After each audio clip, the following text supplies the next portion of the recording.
Class 12 maths.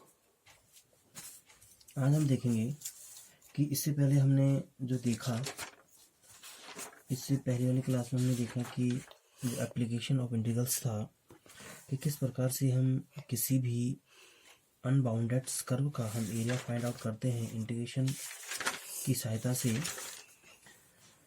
हमारे पास जो meaning होती है, यहाँ पर जो मीनिंग होती है integration a to B F x D x, जो इसकी एक्चुअल मीनिंग जो होती है वो ये होती है कि area bounded by the curve y is equal to f x, the ordinates x is equal to a, x is equal to b and x access.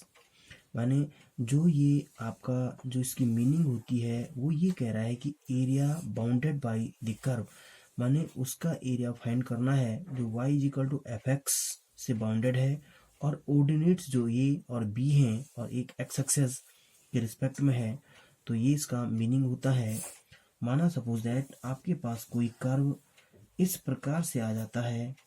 अब इस प्रकार का जो एरिया है हमें फाइंड आउट करने के लिए कह दिया जाता है, तो हम यहाँ से लेकर और यहाँ तक हम डायरेक्टली एक साथ हम क्या नहीं निकाल सकते हैं, एरिया नहीं निकाल सकते हैं। ठीक है, तो सबसे पहले माना सपोज दैट यहाँ पर का जो ऑर्डिनेट है वो x इज इक्वल टू ये है और यहाँ का जो ऑर्डिनेट है वो x is equal to B है। अब जो बीच का माना suppose that x is equal to C है, तो सबसे पहले हम इसका और उसका इसका हम एरिया फाइंड आउट करेंगे। तो इसका एरिया क्या हो जाएगा, माना सपोज दैट इसका एरिया ये 1 है और इसका एरिया ये 2 है, तो ये is equal to mod of ये 1। क्यों? क्योंकि अगर यहाँ माइनस वैल्यू आ भी गई तो एरिया पॉजिटिव हो जाएगा, क्योंकि एरिया कभी भी नेगेटिव नहीं होता है और ये 2 आपका निकल जाएगा। तो एरिया क्या हो जाएगा, एरिया हो जाएगा integration A to B F x D X is equal to integration A to C F x D X और plus integration C to B F x D X. पहले इसका फिर इसका। ठीक है, तो इससे रिलेटेड हम एक क्वेश्चन को निकालते हैं कि फाइंड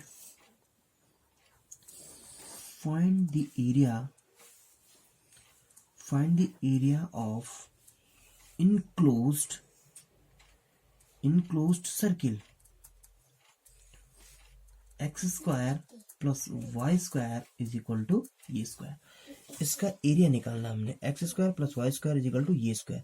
और आप जानते हैं कि जब सर्किल का square x square plus y square is equal to ये स्क्वायर होता है तो सर्किल जो 2D पे जो लाई करेगा कहाँ करेगा, क्योंकि जो general form of equation of circle होता है वो होता है एक्स माइनस एच का whole square plus Y minus G का whole square is equal to R square, जहां पर एच और जी आपके उस सर्किल के सेंटर होते हैं, सेंटर के कोऑर्डिनेट होते हैं। इसका मतलब यहाँ पर जो सर्किल के कोऑर्डिनेट होंगे वो 0 0 होंगे और 0 0 होंगे तो वो कहाँ पर होंगे, वो आपके ओरिजिन पे होंगे। ठीक है, तो इस प्रकार के सर्किल का हम एरिया निकाल के आपको दिखाते हैं। X square plus y square is equal to ये स्क्वायर। यहाँ पर जो आपका सर्किल बनेगा वो इस प्रकार से बनेगा, सर्किल का सेंटर ओरिजिन पे होगा, क्योंकि सर इस जो जिस सर्किल का इक्वेशन ये होता है उसके सेंटर के कोऑर्डिनेट 0 0 होते हैं और 0 0 ओरिजिन पे होते हैं।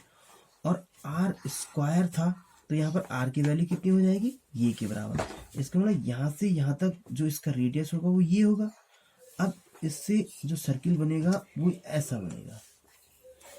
ठीक हो गया, ये इस इक्वेशन का सर्किल हो गया according to general form of equation of circle. अब हमें इसका एरिया निकालना है। अब एरिया निकालना है तो इस पूरे का एक साथ तो हम निकाल नहीं सकते। माना सपोज दैट हम एक क्वाड्रेंट का एरिया निकालते हैं, एक क्वाड्रेंट। अब एक क्वाड्रेंट का एरिया निकालने के लिए हम इस पे एक स्ट्रिप लेंगे। ठीक है, एक स्ट्रिप लेंगे। अब प्रश्न इस बात का है कि जो सर्किल का जो इक्वेशन है वो चाहे वो यहां से यहां तक सर्किल के इस वाले लाइन की बात करूं, चाहे मैं पूरे लाइन की बात करूं और चाहे मैं टुकड़े की बात करूं। ठीक है, ये उसके लिए वो इक्वेशन सबके लिए एक रहेगा। तो इसके लिए भी क्वेश्चन क्या हो जाएगा, x square plus y square is equal to ये स्क्वायर। ठीक हो गया, हमें तो एक कर्व का तो क्वेश्चन मिल गया। ठीक हो गया, अब हमें क्या करना है, ऑर्डिनेट्स फाइंड करने हैं। एक ऑर्डिनेट इसका ये है और एक ऑर्डिनेट इसका ये है। ठीक है, माने कुल मिला के हमने इस भाग का एरिया निकालना है। इस भाग का एरिया निकालने के लिए हमें एक कर्व का इक्वेशन से जो आपको दिया गया है, x square y square is equal to ये स्क्वायर, और ऑर्डिनेट्स ये आपका x इज इक्वल टू यहाँ पर 0 है, और यहाँ कितना हो जाएगा, x इज इक्वल टू ये हो जाएगा, क्योंकि ये स्क्वायर उसका रेडियस दिया है। रेडियस यहाँ से यहाँ तक की डिस्टेंस होती है और यहाँ से यहाँ तक की डिस्टेंस इसका कोऑर्डिनेट होता है। ठीक हो गया, अब क्या हो जाएगा इसका एरिया, इसका एरिया लास्ट में हम 4 से मल्टीप्लाई कर देंगे तो पूरे सर्किल का निकल जाएगा। तो एरिया ऑफ क्वाड्रेंट क्या हो जाएगा, इंटीग्रेशन 0 टू ये fx dx। अब यहां पर fx क्या है, y की वैल्यू है, क्या है, y की वैल्यू। तो हम कुल मिला के यहां पर कह सकते हैं 0 टू ये y dx। अब विद रिस्पेक्ट टू x है, ऑर्डिनेट्स आपके x के हैं, लेकिन यहाँ पर वैल्यू y की आ गई। इस y की वैल्यू को x में चेंज करने के लिए हम इस इक्वेशन से y की वैल्यू फाइंड आउट करेंगे।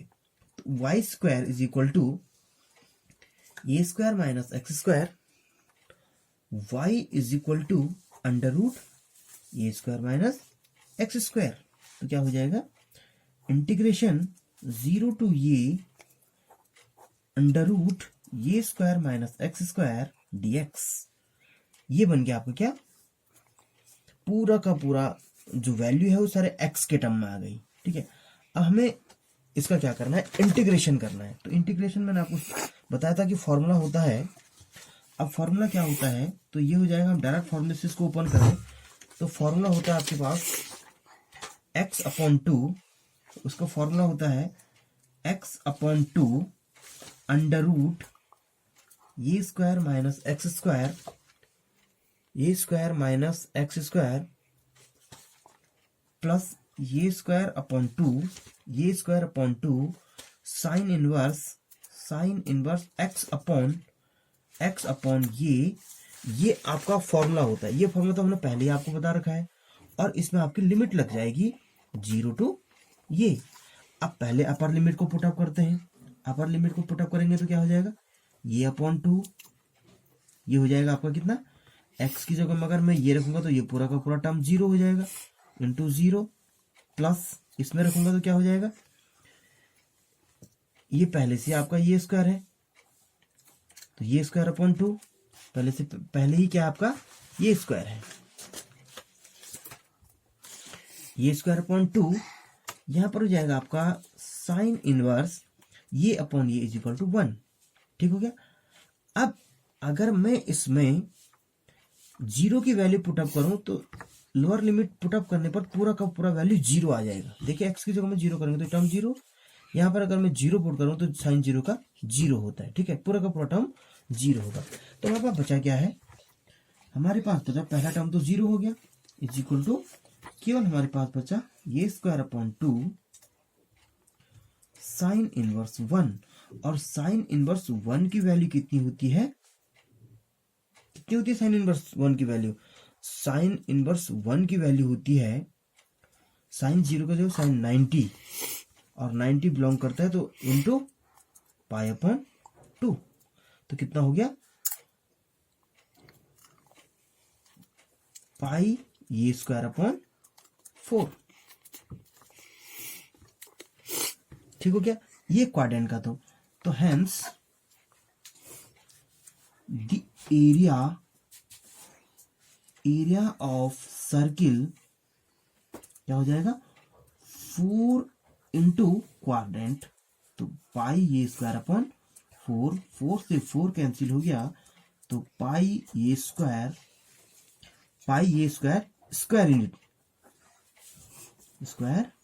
यूनिट्स। तो ये इससे रिलेटेड आपका एक सवाल हो गया। ठीक है, जो क्वेश्चन हमने कल आपको समझाया था एप्लीकेशन ऑफ का, उससे हमने रिलेटेड एक क्वेश्चन को कर लिया। तो जितने भी क्वेश्चन इससे रिलेटेड है आप ट्राई कर लेना। आज की क्लास में इतना ही, फिर अगली क्लास में। Thank you.